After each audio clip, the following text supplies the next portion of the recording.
आपका सूर्य प्रताप जी, जब मेरे घर पे छापा पड़ रहा था और आपको पहले सूचना मिली कि ब्रजेश मिश्रा के घर पे भारत समाचार और वीरेंद्र जी के घर पे छापे चल रहे हैं, क्या प्रतिक्रिया थी आपके मन में, क्या चल रहा था?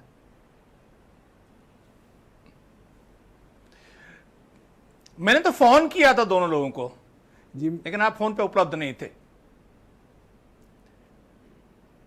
मुझे ये भी लगा कि ये होना था। हमें आश्चर्य हो रहा था कि हम जैसे लोगों को घेर के साथ साथ एफआईआर कर दिया, हमको सताना शुरू किया, और आप तो इतना मुखर होकर आगे बोल रहे हैं, लोगों की आवाज उठा रहे हैं। आपको क्यों बक्सा हुआ है? लोगों को शंका लगने लगी थी, क्या बात है, अंदर खाने मिले तो नहीं है। लेकिन सरकार ने वो शंका तोड़ दी जी, कि नहीं नहीं ये नहीं है, ये सच्चे लोग हैं। मैं आता हूं मुद्दे पे। जी,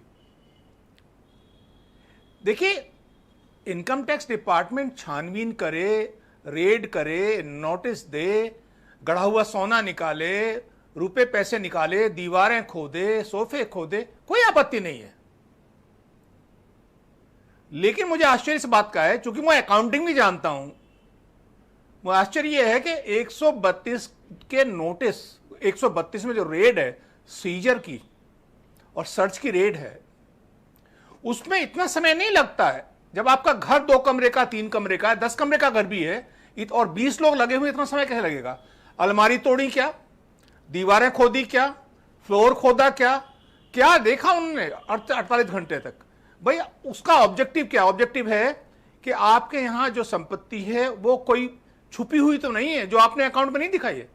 मैं उसमें दोष नहीं ढूंढ रहा हूं। देखिए, इनकम टैक्स डिपार्टमेंट वाला काम है, वो अपना काम करेंगे। मेरी चिंता खाली ये है कि इन विभागों को बनाने में सीबीआई है, इनकम टैक्स है, जो ईडी है, इन विभागों को बनाने में बहुत मशक्कत लगी है, पूरे संविधान की ताकत लगी है, बहुत लंबे समय तक क्रेडिबिलिटी बनी है इनकी। उस क्रेडिबिलिटी को जाया ना होने दें। ये सरकार उसका राजनीतिक दुरुपयोग करेगी तो उसकी क्रेडिबिलिटी गिरेगी, उसका मनोबल गिरेगा। अब 2 घंटे में बात खत्म कर लिया उन्होंने, लेकिन आप उनको हुक्म दे रहे हैं 48 घंटे तक बैठे रहो वहीं पे। काम खत्म हो गया 2 घंटे में, 48 घंटे तक बैठे रहो। इसका मतलब क्या है? आप दिखाना चाहते हैं लोगों को कि हमने इतनी जबरदस्त रेड की, इतना आक्रामक रूप था।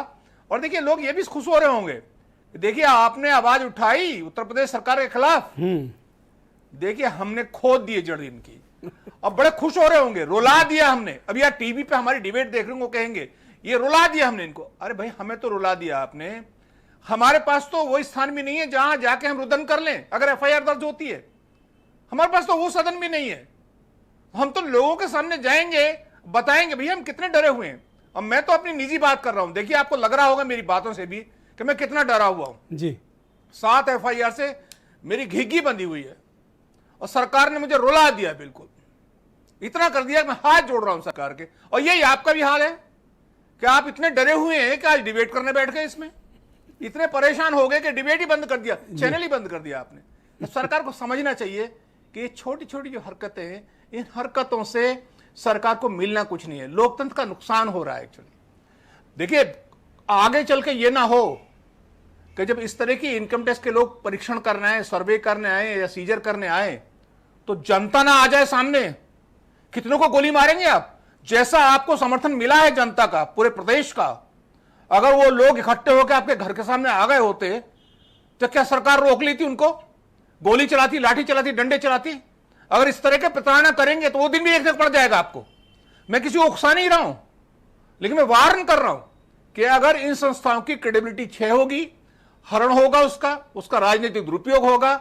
और ऐसे समय में जब चुनाव आने वाला है, आप जो विरोध करने वाले, आलोचना करने वाले चैनल हैं, एक्टिविस्ट हैं, लोग हैं, पत्रकार हैं, उनको जेल भेजेंगे, उनको प्रताड़ित करेंगे। आपको लग रहा है कि मुंह बंद हो जाएगा, मुझे लगता है कि आपकी गलतफहमी है। अब तो और मुखर होके जब आपने कर लिया, देखिए हमको सिखाया जाता है जब हम आईएएस में आते हैं कि इतना बल प्रयोग करिए जिससे डिटरेंस हो जी, कि अगर मान लीजिए लाठी मारना भी तो सड़क में मारो, ज्यादा लाठी सड़क में लगनी चाहिए, लाठी लगनी नहीं चाहिए। गोली मारने की जरूरत हो तो हवा में मारिए। इसका मतलब है थप्पड़ दिखना चाहिए, थप्पड़ लग नहीं जाना चाहिए। अगर थप्पड़ आपने मार दिया तो डिटरेंस खत्म, डर खत्म जी, भय खत्म हो जाता है वो। तो अभी तक तो आप डरे हुए थे कहीं रेड ना हो जाए, अब रेड हो गया, थप्पड़ तो लग गया आपको। हाँ हाँ, थप्पड़ लग गया तो डर खत्म। अब और डर के आगे बड़े विद्वान लोग कहते हैं डर के आगे जीत है। जीत है, करेक्ट है सर। ऑलराइट सर, मैं केपी मलिक साहब मुझे को पता नहीं कौन परामर्श देता है इन लोगों को। जी, मैं केपी मलिक